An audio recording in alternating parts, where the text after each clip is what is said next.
Hello everyone, welcome back to my another video. कैसे हैं आप सब लोग? उम्मीद करती हूँ आप सब लोग अच्छे होंगे, खैरियत से होंगे। तो आज मैं आप लोगों के साथ शेयर करने वाली हूँ बेसन की फुल्कियों की रेसिपी। बहुत ही आसान रेसिपी है, बहुत ही इजी रेसिपी है। इससे आसान रेसिपी कोई और हो ही नहीं सकती।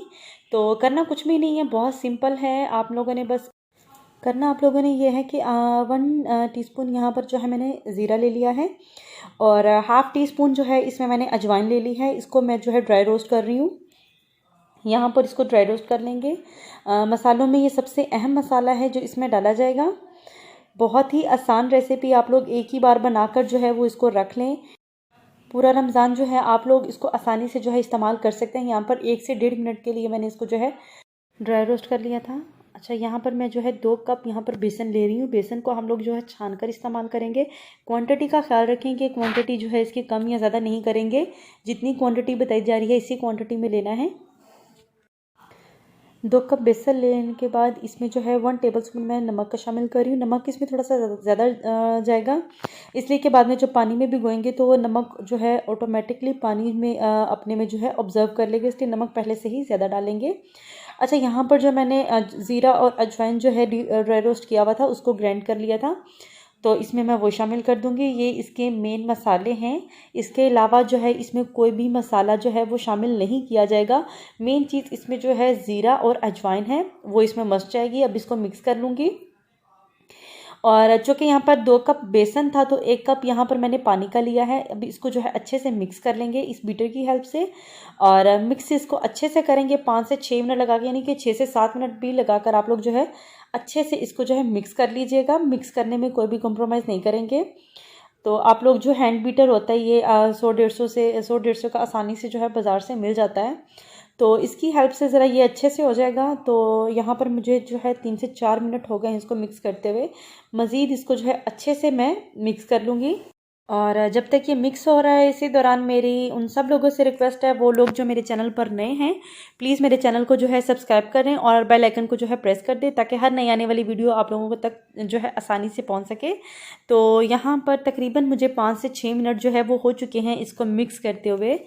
तो उसके बाद इसको जो है कवर कर रख देंगे रेस्ट के लिए। कम से कम भी इसको जो है 15 मिनट का रेस्ट देंगे मिक्स कर लेने के बाद। तो यहाँ पर मुझे जो थे ओवर टाइम हो चुका था, तो यहाँ पर मैंने इसको जो है कवर कर रख दिया था कम से कम भी 15 मिनट के लिए। 15 मिनट के बाद जो है वो मैं बताती हूँ। तो यहाँ पर 15 मिनट हो चुके थे, तो यहाँ पर मैंने 1/4 टीस्पून इसमें जो है मीठा सोडा वो शामिल कर दिया था। और मज़ीद इसको जो है 2 मिनट के लिए मिक्स करेंगे। मीठा सोडा यानी कि जो खाने वाला सोडा होता है वो, इससे इसमें जो है फुलाव आएगा और ये जो है अंदर से जो है झाग वाले बनेंगे, यानी कि जालीदार बन जाएंगे अंदर से।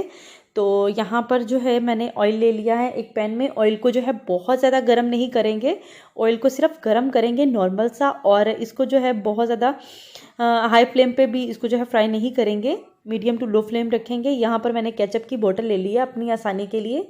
आप लोग चाहे तो वो जो चम्मच होता है चावल वाला जिससे हम खीर बोलते हैं या जिससे हम लोग चावल बनाते हैं, वो भी जालीदार होता है, आप लोग उसकी हेल्प से भी कर सकते हो। तो यहाँ पर मैंने अपने आसानी के लिए जो है ये केचप बोतल ले ली थी, खाली पड़ी हुई थी। तो इसमें मैं इसको शिफ्ट कर दूँगी ताकि मुझे बनाने में जो है आसान रहे। ऑयल यहाँ पर थोड़ा सा गर्म हो चुका था, तो अभी इसमें जो है वो आहिस्ता आहिस्ता से जो मैं डालते जाऊँगी। थोड़ा थोड़ा सा निकाल कर ऊपर से प्रेस करते जाएंगे और आहिस्ता से इसमें जो है डालते जाएंगे। यहाँ पर डालते ही आप लोग देख सकते हैं कि ये फूलना जो है वो शुरू हो गए हैं।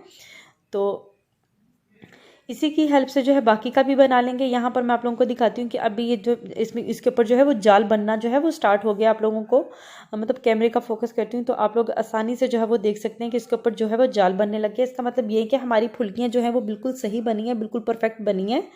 तो इसको जो है बहुत ज़्यादा हाई फ्लेम पर नहीं बनाएंगे, इसको सिर्फ हम लोग जो है मीडियम टू लो फ्लेम रखेंगे। हो सके तो आप लोग इसको लो फ्लेम पर ही बनाइएगा।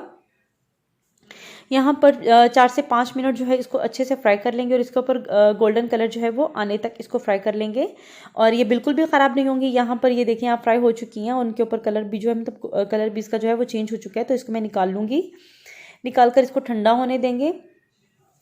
आप लोग इसको 6 माह 1 साल तक जो है आसानी से इसको स्टोर कर भी रख सकते हैं। इसी तरह से मैंने बाकी का भी जो था वो बनाकर यहाँ पर रख ली थी फुल्कियाँ। आप लोग इसको चाहे तो 6 माह 1 साल तक के लिए आप लोग इसको आसानी से जो है रूम टेम्परेचर पे स्टोर कर रख सकते हैं। आगे रमज़ान है, आप लोग आज ही बना के रख लें और पूरा रमज़ान जो है इसको आसानी से इस्तेमाल करें। ये अंदर से भी मैं आप लोगों को खोलकर दिखाती हूँ, अंदर से भी कितना जालीदार बना है। बिल्कुल परफेक्ट जो है हमारी फुल्कियाँ जो है वो तैयार हो गई हैं। उम्मीद करती हूँ मेरी आज की वीडियो जो है वो आप लोगों को अच्छी लगी होगी। अच्छा, इसको आप लोग अब स्टोर किस तरह से करेंगे, तो स्टोर करने के लिए आप लोग इसको किसी भी एयर टाइट कंटेनर में जो है वो स्टोर कर सकते हैं। नहीं तो जो जिप बैग मिलते हैं बाज़ार से, प्लास्टिक बैग जो होते हैं, एयर टाइट बैग होते हैं, जिप बैग, तो आप लोग उनमें भी इसको जो है स्टोर करके रूम टेम्परेचर पे जो है वो रख सकते हैं। और आज की वीडियो में बस इतना ही। मिलते हैं नेक्स्ट वीडियो में, तब तक के लिए अल्लाह हाफिज़।